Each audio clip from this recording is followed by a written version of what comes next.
Merhaba arkadaşlar, PTT Teknoloji'den hoş geldiniz. Bugün sizlere arkadaşlar Adobe Photoshop programında yeni bir konuda karşınızdayız arkadaşlar. Yeni bir arkadaşlar sizlere çalışma alanlarının kullanımını göstereceğim ve çalışma alanları hakkında sizlere bilgiler vereceğim arkadaşlar.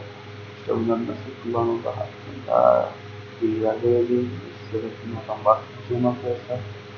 Dersimizi yavaştan videomuza geçelim. Sizlere bu bilgiler verelim arkadaşlar. Evet arkadaşlar, şu an gördüğünüz gibi çalışma alanı kendi menüsü hemen altında yer alıyor ve çalışma alanının altında 2, 4, 6, 8, 10, 12, 13 tane de alt menü yer almakta arkadaşlar. Buradan istediğiniz gibi çalışma alanından seçebilirsiniz. Şu an ben de küçükleri seçili grafiklere, ayrıca boyama fotoğrafıyla ayarlarını seçebilirsiniz. Bunları kullanıp sağlayabilirsiniz arkadaşlar.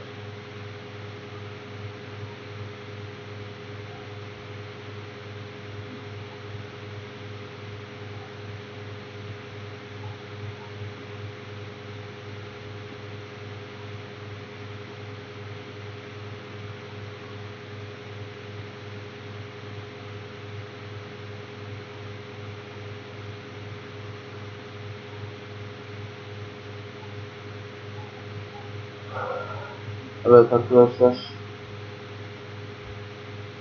bunların kullanımını sağlayabilirsiniz. Şimdi arkadaşlar yerleştirme üstlerinde yerleştirme üstleri geriye hareketleri yükseltmişler, ilmeğiler, netler, sitelere anlatacağız. İşte temeller, tetikler, boyama fotoğrafları, sıfırlar, üçler, yeni çalışma alanı, yeni çalışma alanı, sil, ondan sonra klavye sayıların ünlüler. Arkadaşlar klavyede oluşan sayıların ünlüleri buradan aktifleri, silgiler, silimizi düzenliler, şöyle gördüğünüz gibi arkadaşlar dosya. Ya burada gördüğünüz gibi şu an gördüğünüz gibi aktif siz arkadaşlar sayılarından bazı sayılarını yürütün. Gördüğünüz mesela arka plan oluşturma yok. Türkçe buradan istediğiniz bir şey basarak oluşturabilirsiniz arkadaşlar.